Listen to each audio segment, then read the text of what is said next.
आज हम बात कर रहे हैं जम्मू कश्मीर में छिड़े वंदे मातरम विवाद की। एक ऐसा मुद्दा जो धार्मिक आस्था, राष्ट्रीयता और राजनीतिक पहचान तीनों को एक साथ छूता है।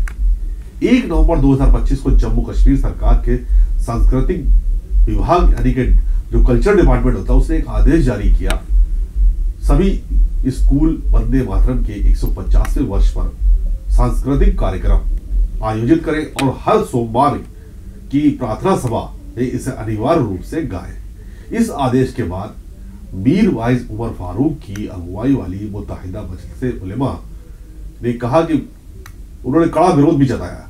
उनका कहना है कि वंदे मातरम शब्दों में मां देवी की पूजा का भाव है, जो इस्लामी तौहीद यानी कि एक ईश्वरवाद के सिद्धांत के खिलाफ है। एमएमयू ने इस आदेश को मुस्लिम छात्रों पर धार्मिक दबाव और हिंदुत्व विचारधारा थोपने की कोशिश बताया और इसे तुरंत वापस लेने की मांग की है। दूसरी तरफ बीजेपी नेताओं ने इसे राष्ट्रभक्ति पर संकीर्ण राजनीति कहा। बीजेपी एमएलए विक्रम रंधावा ने कहा कि वंदे मातरम भारत की एकता और अस्मिता का प्रतीक है। इसे गाने में कोई धर्म नहीं बल्कि देश का सम्मान।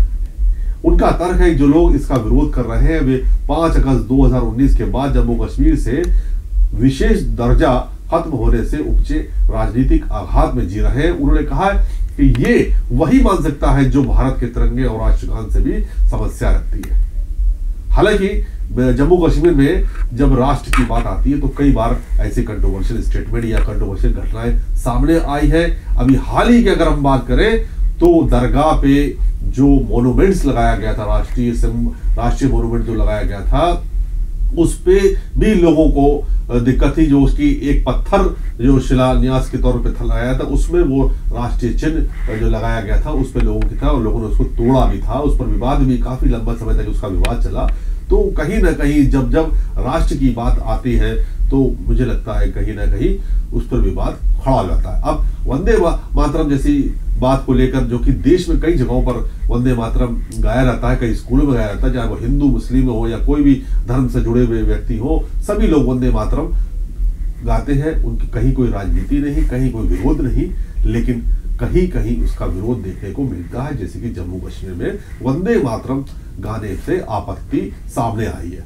आखिर क्यों राष्ट्र को लेके इतना लोग क्यों नहीं समझते कि राष्ट्र हमारा है, राष्ट्र ही सब कुछ है, राष्ट्र हम जिस देश में रहते हैं उस देश के लिए हम क्यों नहीं गा सकते, उस देश के लिए हम राष्ट्रीय गीत हो या राष्ट्रगान हो हम सम्मान क्यों नहीं कर सकते। एक समय था कि जम्मू कश्मीर लोगों को तिरंगे से भी दिक्कत थी, लेकिन आज पूरे कश्मीर में तिरंगा लहराया जाता है। लेकिन अब फिर से कुछ राजनीतिक लोग चाहते हैं कि वो ही चीज फिर से पैदा हो। ऐसे भी लोग हैं, एलिमेंट्स हैं समाज में, ऐसे आरोप बीजेपी वाले लगाते भी हैं। अब थोड़ा इतिहास समझते हैं कि वंदे मातरम 1982 में बंकिम चंद्र चटर्जी ने अपनी उपन्यास आनंद मठ में लिखा था। उसमें मातृभूमि को देवी के रूप में दिखाया गया, जो स्वतंत्रता संग्राम में ब्रिटिश शासन के खिलाफ प्रेरणा का प्रतीक बना। 1905 के स्वदेशी आंदोलन में यह जोश का नारा बन गया, लेकिन तभी से धार्मिक विवाद भी जुड़ गया, क्योंकि गीत के पहले 2 पद हिंदू देवी देवताओं का जिक्र करते हैं। 1937 में मुस्लिम लीग की आपत्ति के बाद कांग्रेस ने इसे राष्ट्रीय गान न बनाकर केवल राष्ट्रीय गीत का दर्जा दिया। आजादी के बाद 1950 में संविधान सभा ने इसे सम्मानित गीत घोषित किया और 2009 में सुप्रीम कोर्ट ने कहा कि इसे गाना अनिवार्य नहीं, खासकर जब किसी की धार्मिक भावना आहत होती हो। 2025 के इस विवाद में एमएमयू, ग्रैंड मुफ्ती नासिर इस्लाम और हुर्रियत जैसे संगठनों का कहना है कि आस्था के विपरीत आदेश देना धार्मिक स्वतंत्रता का उल्लंघन है। उनका आरोप है कि 370 हटने के बाद सरकार सांस्कृतिक और धार्मिक मामलों में हस्तक्षेप बढ़ा रही है, चाहे वक्फ बोर्ड का नियंत्रण हो या शिक्षा में सांस्कृतिक एकरूपता थोपने की कोशिश। दूसरी ओर बीजेपी इसे एक राष्ट्रीय एकता का पुनर्पुष्टि अभियान बता रही है।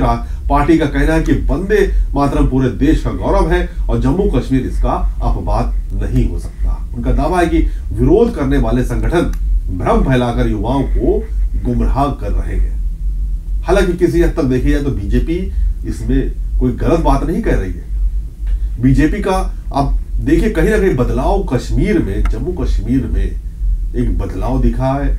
लोगों ने पत्थरबाजी, युवाओं ने पत्थरबाजी मतलब छोड़ दी है और तिरंगा थाम लिया है। लोगों के अंदर देशभक्ति का जज्बा जागा है ना। लोग राष्ट्र की तरफ जुड़ रहे हैं और वही कुछ संगठन ऐसी चीजें पैदा कर रहे हैं जिससे कि उस माहौल को फिर से पैदा किया जाए। लेकिन अब मैं आगे की आपको बताता हूं कि 5 नवंबर को एमएमयू ने औपचारिक बयान जारी किया। सोशल मीडिया पर वंदे मातरम कश्मीर ट्रेंड करता रहा। कुछ लोगों ने इसे धार्मिक स्वतंत्रता का मुद्दा कहा तो कुछ ने राष्ट्रीय गौरव की रक्षा पाया। अब सवाल यह है इसका असर क्या होगा। एक्सपर्ट मानते हैं कि यह विवाद केवल गीत का नहीं बल्कि पहचान की राजनीति का है। अगर सरकार आदेश वापस लेती है तो धार्मिक संगठनों की जीत मानी जाएगी, अगर नहीं तो यह मामला सांप्रदायिक ध्रुवीकरण को बढ़ा सकता है। शिक्षा संस्थानों में छात्रों पर दबाव बढ़ने और समाज में नई दरारें बनने का खतरा है। लेकिन सवाल वही है कि देशभक्ति से इतनी नफरत क्यों?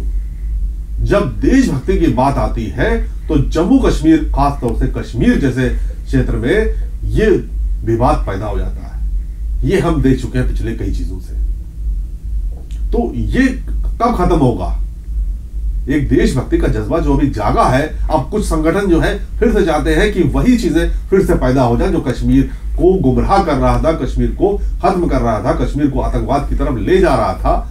आज वो फिर संगठन वही चीजें पैदा करना चाहते हैं क्या?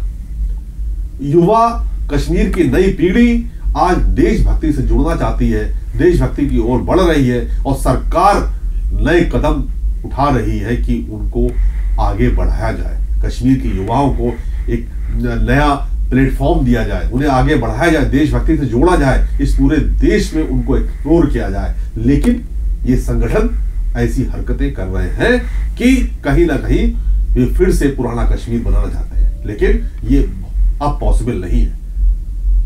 अब नया कश्मीर बन चुका है, लोग जाग चुके हैं, युवा जाग चुका है और ये अब चलने वाला नहीं।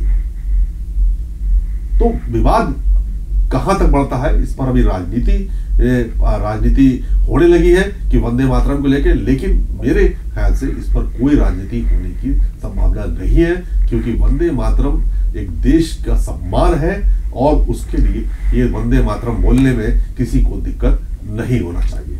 जय हिंद। देखिए, बदकिस्मती है हमारे देश में ऐसे जो नासूर अभी भी हैं जो कहीं ना कहीं देश के अंदर वातावरण पुनः खराब करना चाहते हैं। वंदे मातरम केवल मात्र हमारा राष्ट्रीय गीत ही नहीं है, वंदे मातरम भारतीयता का प्रतीक है, राष्ट्रीयता का प्रतीक है और ये मुझे लगता है कि हर पाठ्यक्रम का हिस्सा होना चाहिए। हर स्कूल की, right from the beginning of the education, her school की प्रेयर का हिस्सा वंदे मातरम, जैसे हमारा राष्ट्रीय गान जनगण मन होता है वैसे ही शुरुआत में पहले वंदे मातरम होना चाहिए और प्रेयर के एंड में राष्ट्रीय गान जनगण मन होना चाहिए। 150वां साल 7 नवंबर से शुरू हो रहा है और 150वां साल पूरे देश में राष्ट्रगान के बेहतरीन अभ्यास के लिए जो मिनिस्ट्री ऑफ कल्चर अफेयर्स ने शुरू किया है, ये स्वागतीय कदम है।